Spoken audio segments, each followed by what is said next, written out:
Good morning students. आज हम लोग शुरू करते हैं चैप्टर नंबर 5 के न्यूमेरिकल। देखो, इसमें क्वेश्चन नंबर 5 से शुरू करते हैं। इसके न्यूमेरिकल्स जो क्वेश्चन नंबर 5 के पहले हैं वो या तो न्यूमेरिकल नहीं है या तो बहुत आसान क्वेश्चंस हैं। चैप्टर क्वेश्चन नंबर 5 से क्वेश्चन अच्छे हैं। तो first question is question 5.5 chapter 5 का क्वेश्चन नंबर 5। देखो क्वेश्चन में क्या है, a constant retarding force of 50 newton is applied to a body of mass 20 kg moving initially with a speed of 15 metre पर second. How long does the body take to stop. देखो इसमें दो चीज़ें पूछी गई हैं। ये कही चीज़ पूछी गई है कि इसको रुकने में कितना समय लगेगा, जबकि उस पर रिटार्डिंग फोर्स लगा हुआ है 50 न्यूटन का। तो -50 न्यूटन लिखेंगे क्योंकि ये रिटार्डिंग फोर्स है। और हमको मालूम है कि F इज इक्वल टू होता है यम में, तो यम में इज इक्वल टू -50 न्यूटन। अब देखो यम की वैल्यू कितनी दी गई है 20 into a is equal to -50 newton. तो ए इज इक्वल टू कितना हो जाएगा -50 डिवाइडेड बाई 20, तो मतलब -5/2 मीटर पर सेकेंड स्क्वायर। दूसरी बात आपसे क्या कही जा रही है, the initial velocity is 15 metre पर सेकेंड।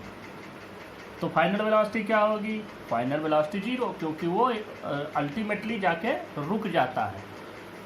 इस फोर्स के इफेक्ट से वह ऑब्जेक्ट रुक जाता है। समझो ये ऐसे चले जा रहा है और इसको इधर से पुश किया गया, रोका गया, या तो ब्रेक लगाया गया, अपोजिट डायरेक्शन का फोर्स है।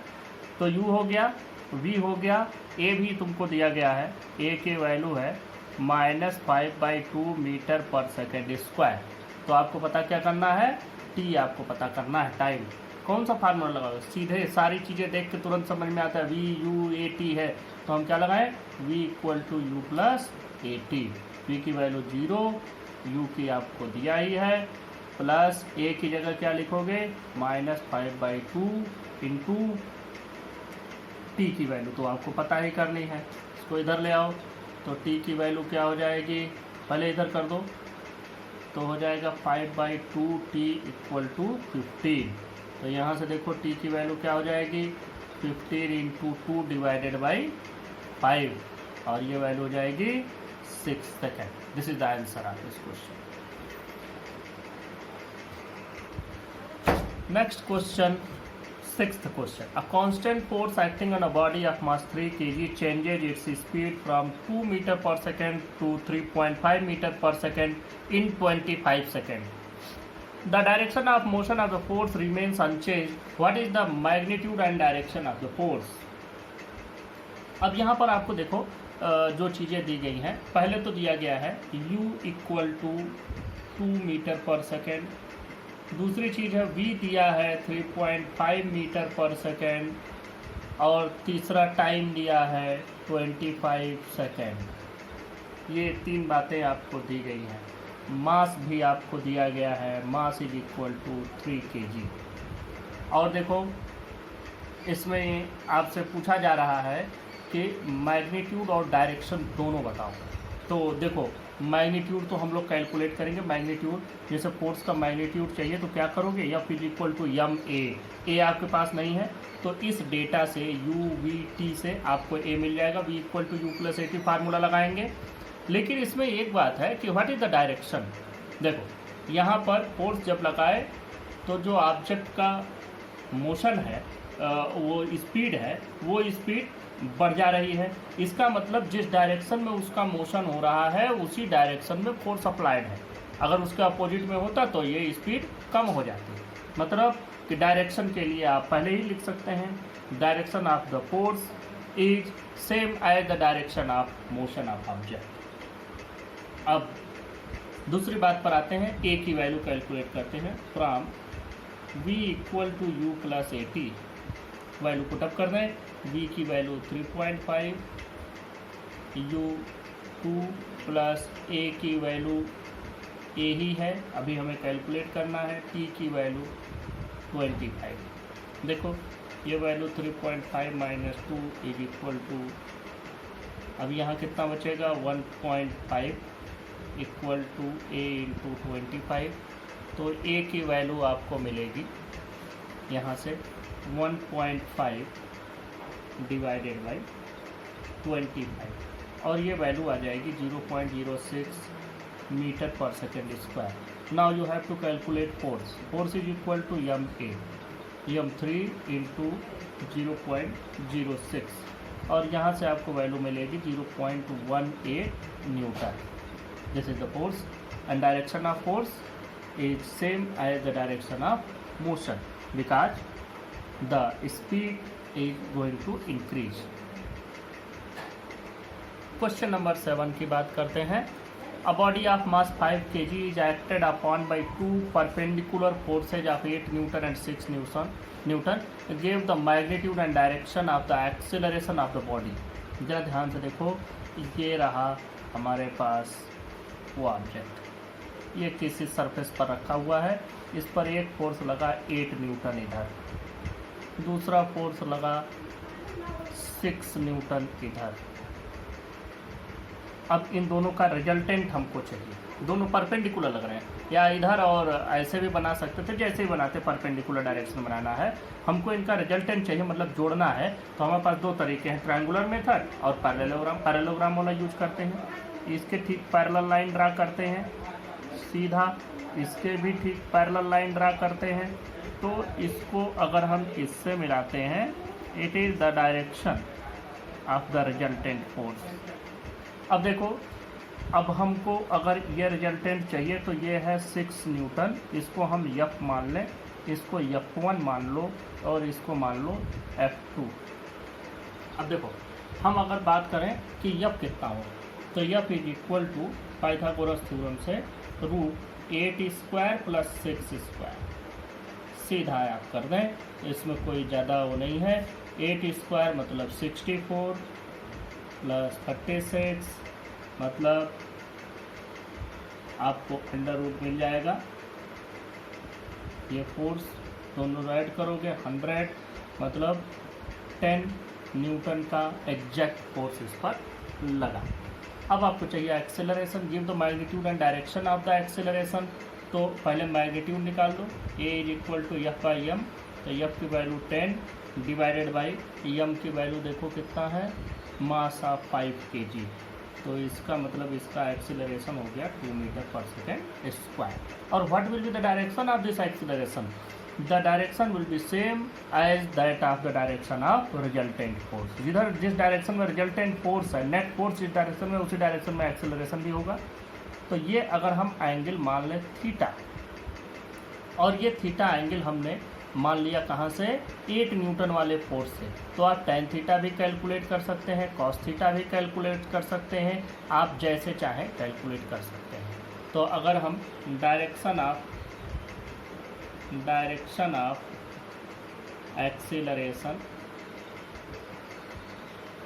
Acceleration from force 8 Newton is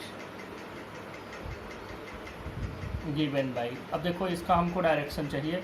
तो डायरेक्शन कैसे निकालोगे, cos थीटा कैलकुलेट करो।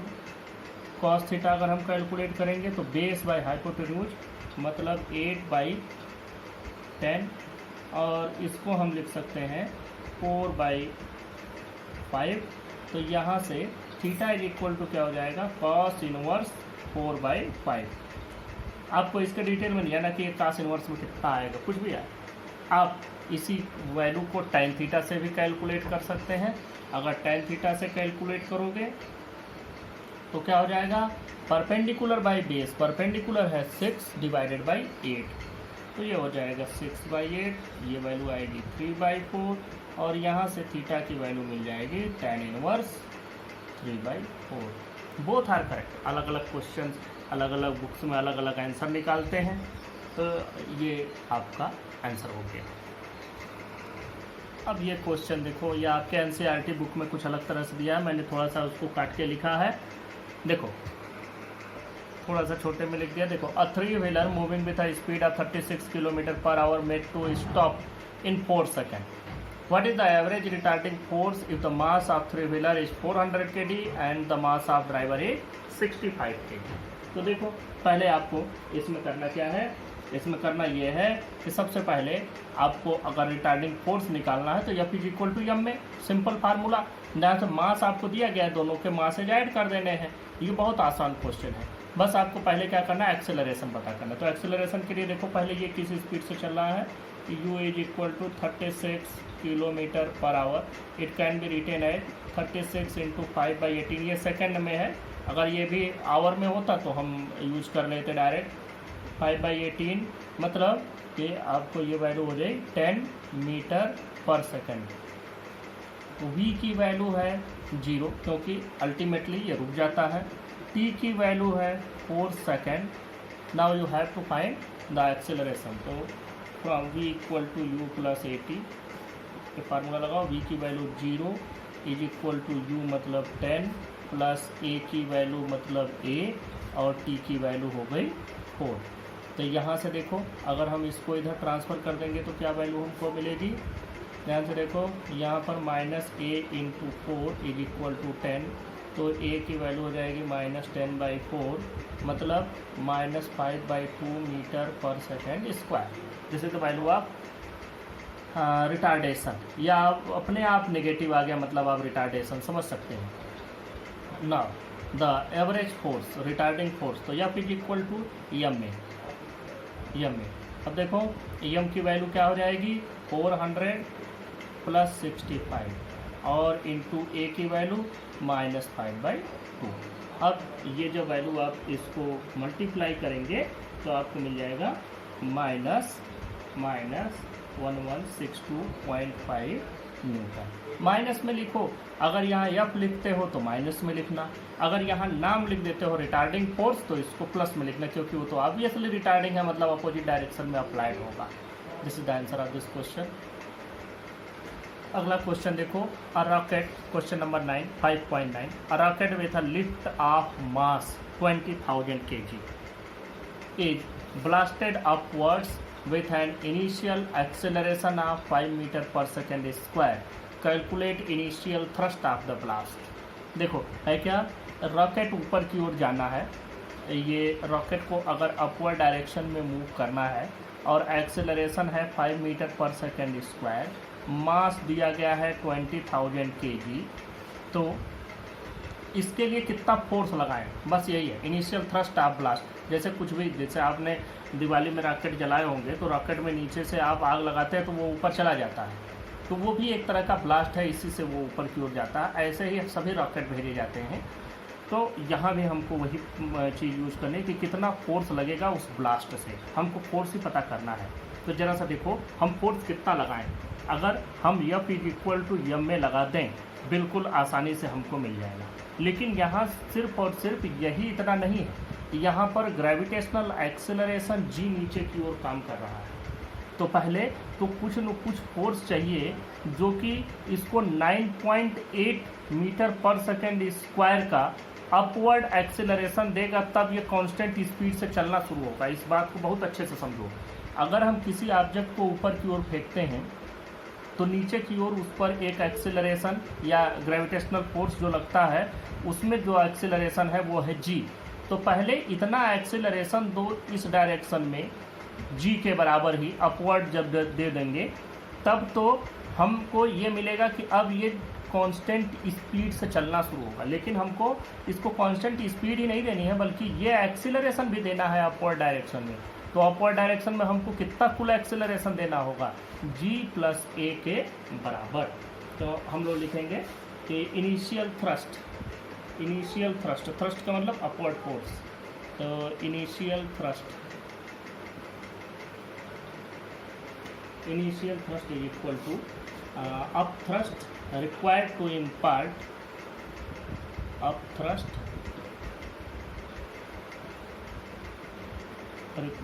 इम्पार्ट, इसको हम इरेज कर देते हैं।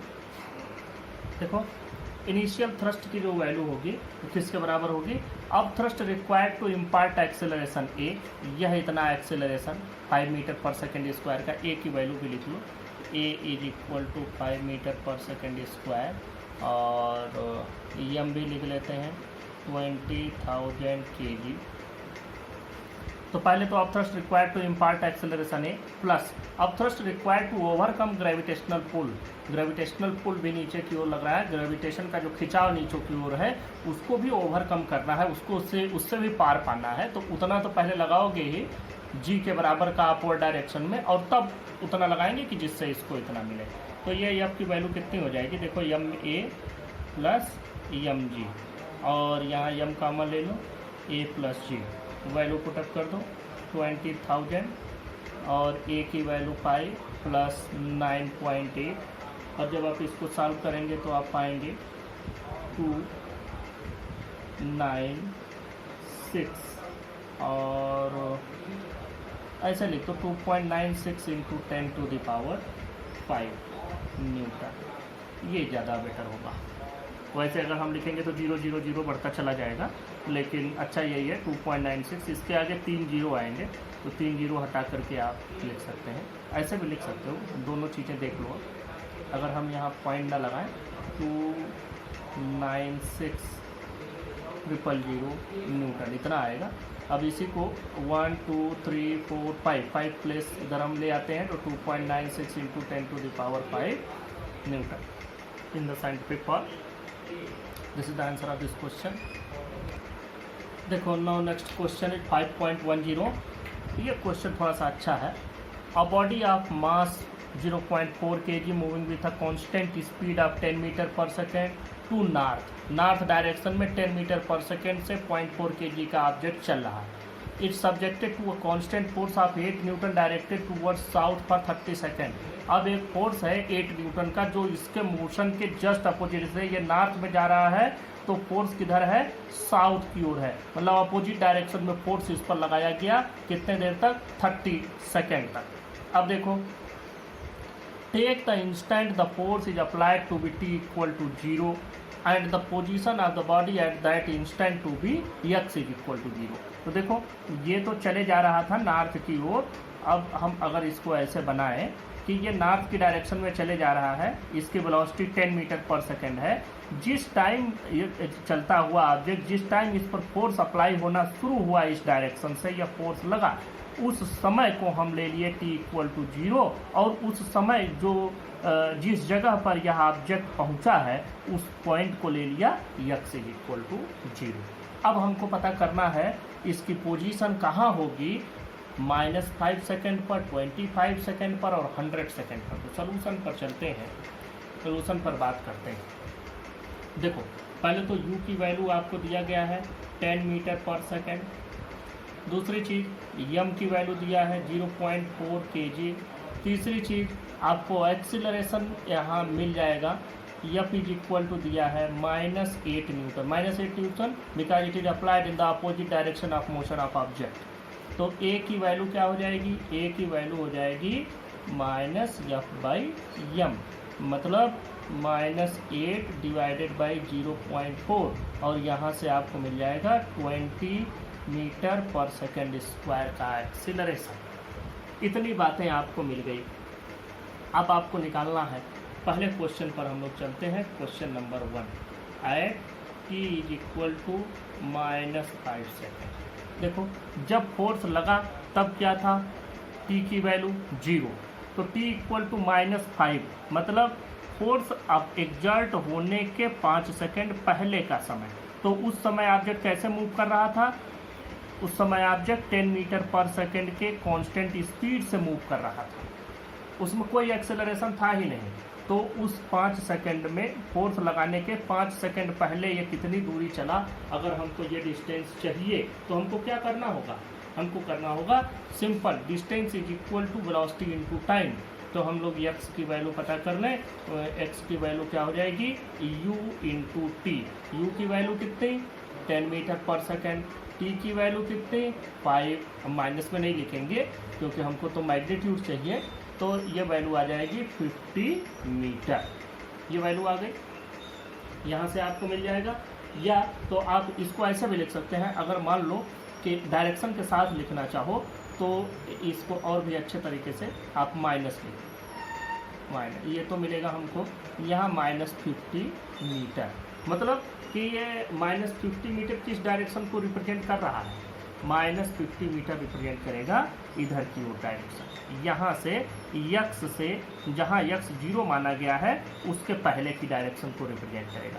उसके इधर की डायरेक्शन को तो हम लोग पॉजिटिव से रिप्रेजेंट करेंगे, उसके पहले की direction -50 metre. Now move to the second part of this question. Second part में at t equal to 25 second. अब 25 सेकेंड पर हमको यही वैल्यू पता करनी है। तो देखो 25 सेकेंड पर जैसे ही हम आए तो यहाँ से t इक्वल टू 0 से फोर्स लगना चालू हो गया, मतलब इस पर रिटार्डेशन भी लग रहा होगा क्योंकि हमको ये रिटार्डेशन मिल रहा है। देखो यहाँ पर इक्वल टू माइनस कर देते हैं क्योंकि ये रिटार्डेशन है। तो equal to a equal to क्या हो गया, -20 मीटर पर सेकेंड स्क्वायर का रिटार्डेशन है। u की वैल्यू भी आपको दिया है 10 मीटर पर सेकेंड। और आपसे क्या पूछ रहा है, आपसे पूछा जा रहा है कि कितना यह डिस्टेंस चलेगा। तो x equal to u t plus half a t square formula लगा। u की वैल्यू कितनी है 10 इंटू टी की वैल्यू कितनी आ गई 25 प्लस 1/2 इंटू ए की वैल्यू हो गई -20 और टी स्क्वायर की वैल्यू मतलब 25 इंटू 25। अब यक्स की ये वैल्यू आपको मिल जाएगी 250, ये वैल्यू हो गई 250 और -6250। अब इसका मतलब -6000 मीटर और इसका मतलब हो गया -6 किलोमीटर। तो अगर हम लोग नेगेटिव वाले डायरेक्शन को इधर ले रहे हैं तो समझो वो भी इसी डायरेक्शन में होगा। 6 किलोमीटर की ये डायरेक्शन, ये डिस्टेंस आपको मिलेगी।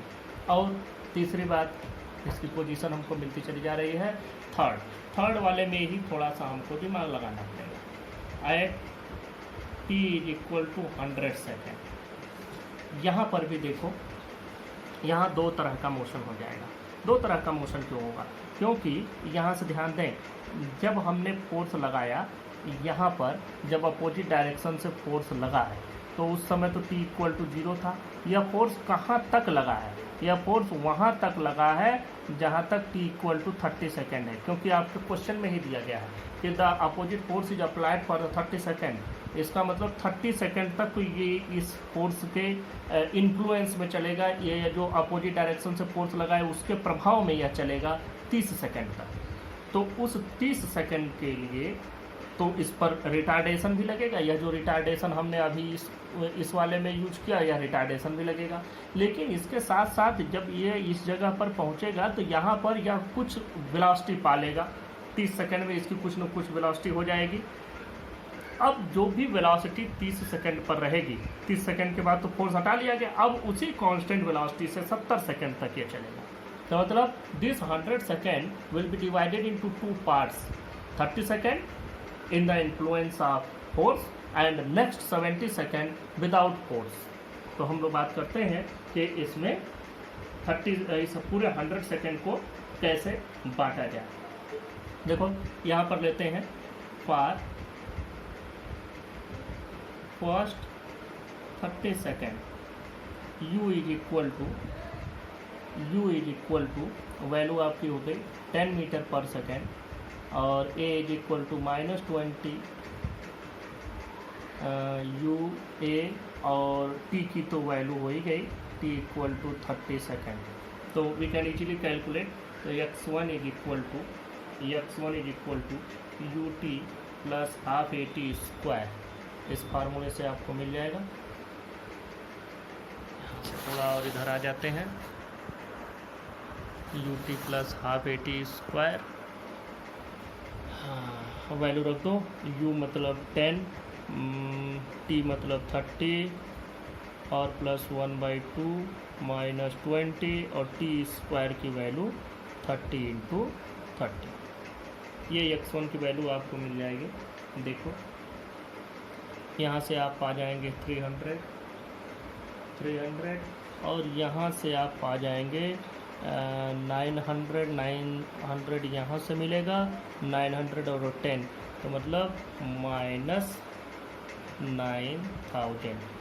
तो ये मिल जाएगा आपको -8700 मीटर, ये वैल्यू आपको मिली। देखो ये तो हो गया पर फर्स्ट 30 सेकेंड, पर लास्ट 70 सेकेंड। अब लास्ट के 70 सेकेंड की बात की जाएगी, तो लास्ट के 70 सेकेंड के लिए तो पहले हमको वेलोसिटी चाहिए कि उस समय वेलोसिटी क्या हो जाएगी। तो पहले हम वेलोसिटी पता करते हैं कि उस समय उसकी वेलोसिटी क्या हो जाएगी।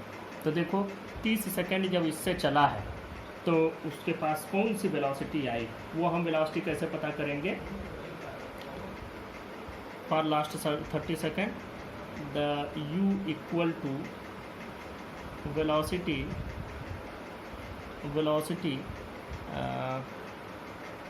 Eight the end of u मान लो, चाहे v ले लो, v equal to velocity at the end of first 30 second. तो फर्स्ट 30 सेकेंड पर आपको वेलोसिटी कैसे मिलेगी, तो देखो ये मिल जाएगा v equal to u plus AT से।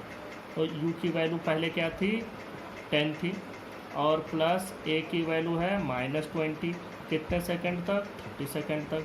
तो ये 10 माइनस आपको मिल जाएगा यहाँ से 600, और ये वैल्यू हो गई -590 मीटर पर सेकेंड, मतलब कि ये वेलोसिटी अभी इस डायरेक्शन में होगी।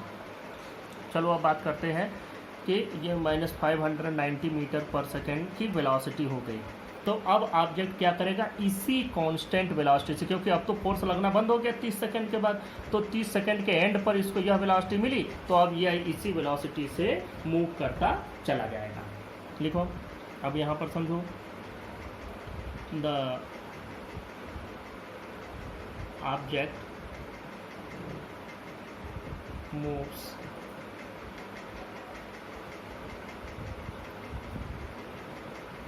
last 70 second with constant speed -500 metre पर सेकेंड। ये बात भी आपके समझ में आ रही होगी। तो x2 की वैल्यू कितनी हो जाएगी, जब कांस्टेंट स्पीड से चल रहा है, there is no acceleration, since we will apply simple formula distance is equal to velocity into time. तो वेलोसिटी माइनस ये हो जाएगा v इंटू टी। तो बात करते हैं -590 इंटू टी की वैल्यू है 70, एंड यू विल गेट, यहाँ से आपको जो मिलेगी वैल्यू वह आ जाएगी x2 की 41,300 मीटर। तो टोटल डिस्टेंस कितना चला इन 100 सेकेंड, तो position of the particle at 100 second.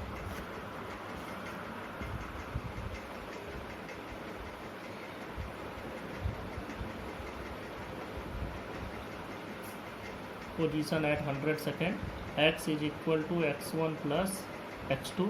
x1 की वैल्यू आपको मिली यहाँ से -8700, और x2 की वैल्यू ये भी आएगा माइनस में, यहाँ माइनस है, तो ये भी -41,300 मीटर, ये पूरा का पूरा।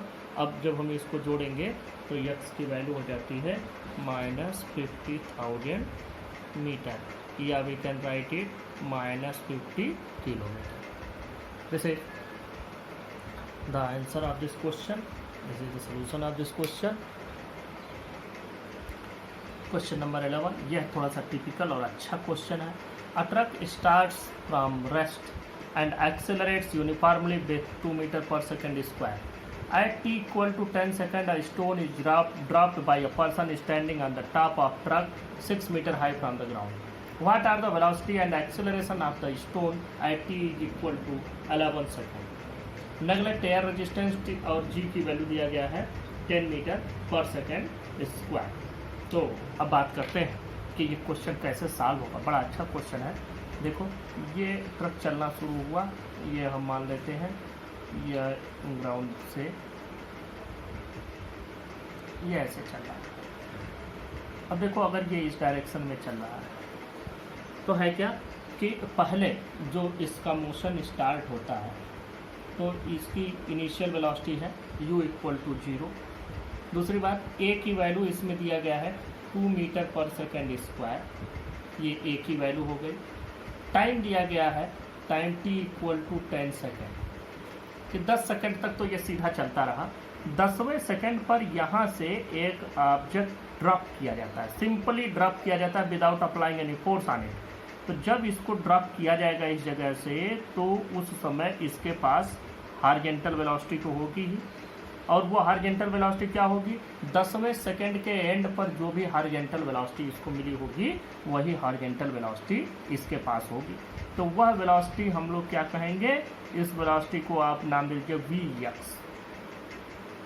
ये वेलोसिटी हो गई Vx, और 10वें सेकेंड पर जब हमने इसको ड्रॉप कर दिया तो Vx का रोल खत्म। ये तो यहाँ से एक बार इसको मिलके ख़त्म हो गया। अब ये डाउनवर्ड मोशन शुरू कर दिया, और जब ये डाउनवर्ड मोशन शुरू किया, जैसे ही यहाँ से 10वें सेकंड पर पत्थर को ड्रॉप किया गया, तो अब तक तो स्टोन ने आदमी लिए हुए था, तो इसमें 2 मीटर पर सेकंड स्क्वायर का हॉरिजॉन्टल एक्सेलरेशन भी था।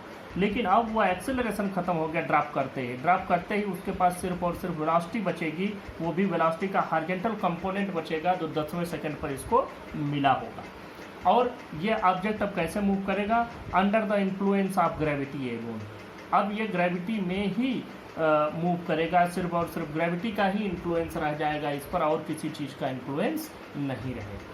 तो इस पर पहली बात तो एक्सेलरेशन कौन सा होगा, एक्सेलरेशन एक ही होगा जो कि ग्रेविटेशनल एक्सेलरेशन g के बराबर होगा, उसकी डायरेक्शन डाउनवर्ड होगी। तो what are the velocity and acceleration of the stone, तो एक्सेलरेशन तो हमको मिल ही गया कि acceleration will be only g downward. अच्छा, अब वेलोसिटी की बात करते तो जो वेलोसिटी यहाँ से 10वें सेकंड से ये चलना शुरू हो गया, तो 10 से 11 सेकंड हमको क्या करना है, at the end of at 11 second पर हमको पता करना है। तो 10 सेकंड से ये चला है, t इज इक्वल टू 10 पर ड्रॉप किया है, और 11 सेकंड, 1 सेकंड में यह कुछ न कुछ वर्टिकल कंपोनेंट वेलोसिटी का इसको मिला होगा, वो हो गया vy। और जब हमको वेलोसिटी के हॉरिजॉन्टल और वर्टिकल कंपोनेंट मिल गए, तो net velocity can be obtained through vx square plus vy square. तो अब हम बात करते हैं पहले for horizontal motion, for horizontal motion of 10 second, for horizontal motion of 10 second. अब जरा सा बात करते हैं for horizontal motion of 10 second, Vx is equal to u plus A T. v equal to u plus A T से formula, तो u plus ए T, u की value हो गई 0, प्लस a की वैल्यू हो गई t, और t की वैल्यू हो गई 10 सेकेंड। तो यहाँ पर हमको क्या मिलता है, 20 मीटर पर सेकेंड की वेलोसिटी उसके पास हॉरिजॉन्टल वेलोसिटी हो गई। तो Vx is equal to 20 metre पर सेकेंड इज इक्वल टू, आप इसको लिख भी सकते हैं, horizontal component of velocity, horizontal component of velocity at the end of 10 second. 10 second के अंत में ये वेलोसिटी उसके पास हॉरिजॉन्टल वाली होगी। अब फॉर वर्टिकल मोशन, अब वर्टिकल मोशन की बात करते हैं। For vertical motion from, for vertical motion from t equal to 10 second to t equal to 11 second. तो यहाँ से हमको एग्जैक्ट टाइम कितना मिलता है, for t is equal to, ऐसे लिखो, for t is equal to 10 second to 11 second, मतलब 1 सेकेंड। 1 सेकेंड की ये वेलोसिटी यह रहा, और इसके लिए t इज इक्वल टू तो हमको मिल गया 1 सेकेंड, u की वैल्यू हमको क्या मिलती है 0, क्योंकि वहाँ से तो उसको रेस्ट से छोड़ा जा रहा है। और फिर उसके पास एक्सेलरेशन कितना है, a is equal to g equal to 10 metre पर सेकेंड स्क्वायर, ये वैल्यू हो गई। तो और t की वैल्यू हमारे पास है ही 1 सेकेंड, तो हमको vy की वैल्यू कितनी हो जाएगी, v equal to u plus A T, u plus A T, u की वैल्यू हो गई 0 प्लस a की वैल्यू 10 इंटू टी की वैल्यू 1, मतलब 10 मीटर पर second. This is the velocity. This is the vertical component of velocity at the end of 11th second. This is vertical component of velocity at the end of 11th second. लिख भी देते हैं vy equal to 11 metre पर second equal to vertical component of velocity at the end of 11 second. ये बात हो गई. अब उसके पास जो नेट रिजल्टेंट वेलोसिटी आएगी वो कितनी आएगी, वही हमको ऐड करना पड़ेगा कि ये वेलोसिटी vx है और ये वेलोसिटी vy है. vy दोनों को ऐड करोगे पैरेललोग्राम मेथड से, तो इस तरह से हमको कोई वेलोसिटी v मिलेगी. तो हम लोग इस रिजल्टेंट वेलोसिटी की बात करते हैं. Resultant velocity v is equal to under root, ये vx है, under root vx square plus vy square. तो v is equal to root vx square की वैल्यू देखो, vx की वैल्यू आपको मिली हुई है, यहाँ मिली है 20 मीटर पर सेकेंड. तो यह 20 प्लस vy की वैल्यू मिली है 10, ये हो गया रूट 400 प्लस 100, और इसको हम लोग लिख सकते हैं 10 रूट 5, या it can also be written as 22.4 metre पर सेकेंड. ये आप स्क्वायर रूट इसका कैलकुलेट करेंगे तो ये वैल्यू आपको मिलेगी. This is the velocity at when the object reach at t equal to 11 second. अब यहाँ से देखो ये तो मिल गया वेलोसिटी. अब इस वेलोसिटी की डायरेक्शन भी चाहिए, तो डायरेक्शन कैसे निकालोगे. मान लो कि ये एंगल है थीटा, हम हार्जेंटल वाले से वेलोसिटी निकाल रहे हैं, हार्जेंटल वाले से इसका डायरेक्शन. तो ये हो गया vy. तो देखो direction of velocity from horizontal component, direction of velocity from horizontal component. तो ये हम लोग tan थीटा की वैल्यू कैलकुलेट कर लेते हैं. tan theta is equal to देखो perpendicular by base vy divided by vx. vy की वैल्यू 10, vx की वैल्यू 20, मतलब 1/2. तो थीटा इज इक्वल टू हो जाएगा tan inverse 1/2. This is the angle. और इसमें जो एक और क्वेश्चन दिया गया था कि एक्सेलरेशन, तो उसमें लिख सकते हैं कि since there is no horizontal acceleration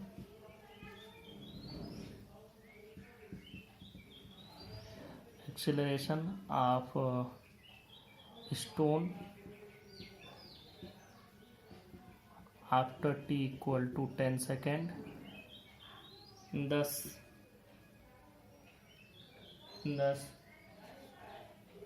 the फिर क्या लिखोगे, thus there is only downward acceleration of g equal to 10 meter per second square. ये this is the end of this question. Now इसके बाद नेक्स्ट क्वेश्चन पर चलेंगे. Next question पर चलते हैं. 5.15 to body of masses 10 kg 20 kg respectively kept on a smooth horizontal surface. यहाँ पर सरफेस होगा, smooth horizontal surface are tied to the ends of a light string. A horizontal force F is equal to 600 newton is applied to, पहले B पर लगाते हैं, और फिर ए पर along the direction of string. What is the tension in the string in each case? इस question को अच्छे से समझो। ये एक हॉरिजॉन्टल सरफेस हो गया, इस पर दो ऑब्जेक्ट रखे हुए हैं, एक 10 kg का और एक 20 kg का। ये 10 kg हो गया। इसी से जुड़ा हुआ एक दूसरा भी ऑब्जेक्ट है, इसको थोड़ा बड़ा बना लेते हैं, ये 20 kg का है। दोनों एक हॉरिजॉन्टल स्मूथ सरफेस से जुड़े हुए हैं। एक को ए मान लो, एक को बी मान लो। अब क्या है कि एक बार फोर्स 600 न्यूटन का इस पर लगाते हैं और एक बार फोर्स यही 600 न्यूटन का इस पर लगाते हैं। तो दोनों ही केसेज में आपसे पूछा जा रहा है tension in string in each case. इस जो रस्सी है इसमें कितना टेंशन आएगा, यह टेंशन आपसे पूछा जा रहा है। तो पहले हम लोग बात करते हैं कि चाहे हम फोर्स इधर लगाएं, पहले इधर ही मान लो, हम दोनों ही केसेज की बात करते हैं कि फोर्स चाहे आप ए पर लगाएं चाहे फोर्स आप बी पर लगाएं, 600 न्यूटन से कितना मास खींचा जाएगा। ये 10 kg 20 kg मतलब 30 kg का मास खींचा जाएगा 600 न्यूटन से। इसका मतलब यह हो गया कि ये पूरा 600 न्यूटन फोर्स अप्लाइड होगा 30 kg के मास पर। तो हम लोग बात करते हैं in both the cases A is equal to F by M is equal to 600 divided by 10 plus 20। ये 30 से डिवाइड करोगे तो 20 टाइम्स में डिवाइड हो जाएगा मीटर पर सेकेंड स्क्वायर। ये इतना हो गया इस पर एक्सेलरेशन। अब देखो इसमें कोई भी पहले लगाओ कोई फर्क नहीं पड़ता है। हम पहले यही मान लिए कि फोर्स लगा है ए पर और इस समय जो इस पर टेंशन है वो है T1। टेंशन इसका अपोजिट डायरेक्शन में इधर से हो जाएगा तो 1 F is applied on 10 kg object. जब इस पर फोर्स लगेगा तो देखो यह चलेगा तो इसी से 20 मीटर पर सेकेंड स्क्वायर के एक्सीलरेशन से चलेगा। तो रस्सी में जो टेंशन आएगा वो टेंशन कितना हो जाएगा उसकी बात हम करते हैं। देखो जब इस पर फोर्स लगाओगे तो ये इसको खींचना चालू करेगा 20 मीटर पर सेकेंड स्क्वायर के एक्सेलरेशन से ये इसको लेकर के चलेगा और उस समय ये पीछे वाला जो ऑब्जेक्ट है इस रस्सी से खींचा हुआ ये भी 20 मीटर पर सेकेंड स्क्वायर के एक्सेलरेशन से ही चलेगा। तो मतलब इस केस में जो T1 की वैल्यू आएगी T1 is equal to 20 kg को यहाँ पर खींचा जा रहा है, मतलब 20 into 20। F is equal to M में होता है तो 20 kg इंटू 20 मीटर पर second square is equal to 400 newton का इसमें टेंशन आएगा। अब इसी में हम लोग दूसरे केस की भी चर्चा कर लेते हैं। Case 2 when F is applied on 20 kg object. अब देखो F is applied on 20 kg object, ये फिगर भी एक बार दूसरा बना लेते हैं। ये 10 kg हो गया, इसी से जुड़ा हुआ ये 20 kg हो गया और ये 6 force F is equal to 600 newton इस पर लगा हुआ है। तो अब देखो अब इसमें जो टेंशन आया मान लो T2 आया, ये इधर से भी हो जाएगा T2। तो ये T2 की वैल्यू कितनी हो जाएगी, ये खींचा जा रहा है, ये तो ये फोर्स खींच रहा है, पीछे इसके कौन खींचा रहा है 10 kg का, मतलब इस पर MA लगेगा। तो ये वैल्यू आ जाएगी यहाँ से, देखो ये वैल्यू आ गई M की 10 इंटू 20 मतलब 200 न्यूटन। एक ही फोर्स लगाया गया, एक ही एक्सेलरेशन से चल रहा है, लेकिन जब इस पर फोर्स लगा तब 400 न्यूटन का आया और जब इस पर फोर्स लगा तो 200 न्यूटन का टेंशन दोनों में आया। 5.16 Two masses 8 kg and 12 kg are connected at the ends of a light inextensible string that goes over frictionless pulley. Find the acceleration of the masses and tension in the string when the masses are released. देखो ये रही पुली और ये इस पर से दो masses आप लगा दें, एक 12 kg, ये 12 kg और दूसरा यहाँ पर 8 kg, और इसमें जो टेंशन आएगा T, दोनों में एक ही आएगा। अब मान लो इसका वेट 12 इंटू जी हो जाएगा, mg होता है, इसका वेट 8 इंटू जी हो जाएगा, और ये डाउनवर्ड मोशन करेगा। तो मान लिया कि एक्सीलरेशन ए से ये मूव कर रहा है, इधर से इधर की ओर ए एक्सीलरेशन से मूव कर रहा है। तो यहाँ पर क्या होगा, mg minus T equal to mg minus T is equal to ma। तो फॉर 12 kg देखो mg, इसको कैपिटल जी से हम लोग लिख देते हैं, कैपिटल एम से, mg minus T is equal to ma। mg minus T इसलिए कि ये ज़्यादा है, ये कैपिटल एम ज़्यादा है। और यहाँ से अगर आप इसको लेंगे तो mg माइनस 2 की वैल्यू लिख दो, 12g minus T is equal to, यहाँ से m की वैल्यू 12a। यह इक्वेशन 1 हो गया फॉर 8 kg। 8 kg के लिए यही चीज़ क्या हो जाएगी, ये देखो t इसको ऊपर ही खींचे ले जा रहा है क्योंकि यह ऑब्जेक्ट मूव अपवर्ड कर रहा है, तो ये t में से 8g कैंसिल हो जाएगा, t माइनस 8g डिडक्ट हो जाएगा, is equal to 8a। This is equation number 2। अब इन दोनों को ऐड कर दो, adding equation 1 and 2 we get, दोनों को ऐड करोगे तो देखो क्या मिलेगा, t से t कैंसिल हो जाएगा, यह t से t कैंसिल हो गया, 12g minus 8g is equal to, देखो 12g माइनस 8g मतलब 4g is equal to 12 minus 8 मतलब 4a। तो यहाँ से a की वैल्यू g के बराबर आ गई, और इसका मतलब यह हो गया कि जो इसमें एक्सेलरेशन होगा वो एक्सेलरेशन ड्यू टू ग्रेविटी के बराबर होगा।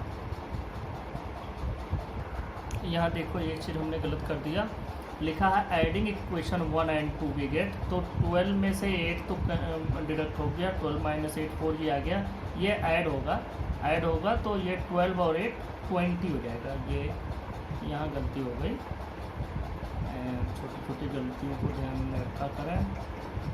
20a हो जाएगा, तो यहाँ से a की वैल्यू हो जाएगी 4g डिवाइडेड बाई 20, मतलब हो जाएगा g बाई 5। अब g की वैल्यू आप जो भी ले लें, अब अगर g की वैल्यू 10 ले लेते हैं तो g बाई 5 मतलब 2 मीटर पर सेकेंड स्क्वायर का इसमें एक्सेलरेशन आ गया। अब किसी भी एक इक्वेशन में इसी की वैल्यू आप पुट अप कर दीजिए। इक्वेशन 1 से ही बात कर लें, फ्रॉम इक्वेशन 1 देखो 12g माइनस टी, तो ये 12g minus T is equal to 12, a की वैल्यू हमको रखनी है, a की वैल्यू आपकी हो जाएगी 2, तो 12 इंटू 2 मतलब 24। अब देखो कि उधर ले जाओ, 12g minus 24 is equal to T. अब आगे देखें, 12g का मतलब हो गया 12 इंटू 10 minus 24 is equal to T. अब यहाँ से जब इसको डिडक्ट करोगे तो आपको ये मिल जाएगा 120 minus 24 is equal to T, तो ये हो जाएगा 96। तो यहाँ से हमको मिला tension T is equal to 96 newton. This is the end of this question. अब क्वेश्चन नंबर 5.17 मैं लिख नहीं रहा हूँ, सिर्फ आपको समझा देता हूँ। इसमें ये कहा गया है कि एक न्यूक्लियस है, किसी मास का, मान लो कि ये न्यूक्लियस है और यह पहले रेस्ट में। अब मान लिया कि इसका मास है, टोटल मास m, यह रेस्ट में। अब ये कहा जा रहा है कि जब ये डिसइंटीग्रेट होगा, मतलब अगर ये दो भागों में टूटता है, तो जब दो भागों में टूटेगा तो दोनों ही भाग अलग अलग डायरेक्शन में मूव करेंगे। तो मान लो कि यह जब स्प्लिट होता है तो ये m मास का मान लो दो अलग अलग पार्ट में स्प्लिट होता है, m1 और m2। बस जस्ट इसको आपको इमेजिन कर लेना, समझ लेना है कायदे से। ये m1 और m2 पार्ट में डिसइंटीग्रेट होता है। इसकी वेलोसिटी हमने v1 मान ली और m2 की वेलोसिटी मान लिया v2 की। जब ये टूटता है तो ऐसे अलग अलग होता है। अब देखो, चूंकि from the law of conservation of momentum m1 v1 plus m2 v2 equal to 0। क्यों? क्योंकि ये पहले तो रेस्ट में है, तो after disintegration it must be equal to the 0। मतलब जो इसका मोमेंटम बिफोर स्प्लिटिंग है वही मोमेंटम आफ्टर स्प्लिटिंग भी होना चाहिए। तो इसका मतलब कि m1 v1 equal to m1 v1 plus m2 v2 equal to 0। 0 हमने इसीलिए किया क्योंकि ये तो मोमेंटम है आफ्टर डिसइंटीग्रेशन, आफ्टर स्प्लिटिंग, और बिफोर स्प्लिटिंग या पूरा रेस्ट में था, तो मतलब दोनों का दोनों मिला हुआ था और वेलोसिटी इसकी 0 थी, तो ये 0 के बराबर हो गया, दोनों बराबर हो गए। तो अब यहाँ से अगर हम इसकी वैल्यू कैलकुलेट करें m1 v1 की, तो ये हो जाएगा माइनस m2 v2 और v1 की वैल्यू हो जाएगा minus m2 by m1 into v2। इसका मतलब कि हमको क्या मिल रहा है? हमको मिल रहा है v1 की वैल्यू v2 के जस्ट निगेटिव, मतलब the direction of v1 will be opposite to the direction of v2, या the direction of v2 is opposite to the direction of v1। तो यहाँ से क्योंकि m2 बाई m1 के तो निगेटिव होने का कोई सवाल नहीं उठता है, तो इसका मतलब v2 के ही निगेटिव v1 होगा। तो यहाँ से हमको ये मिल जाता है कि both will move in opposite direction और their velocity will be opposite to the each other.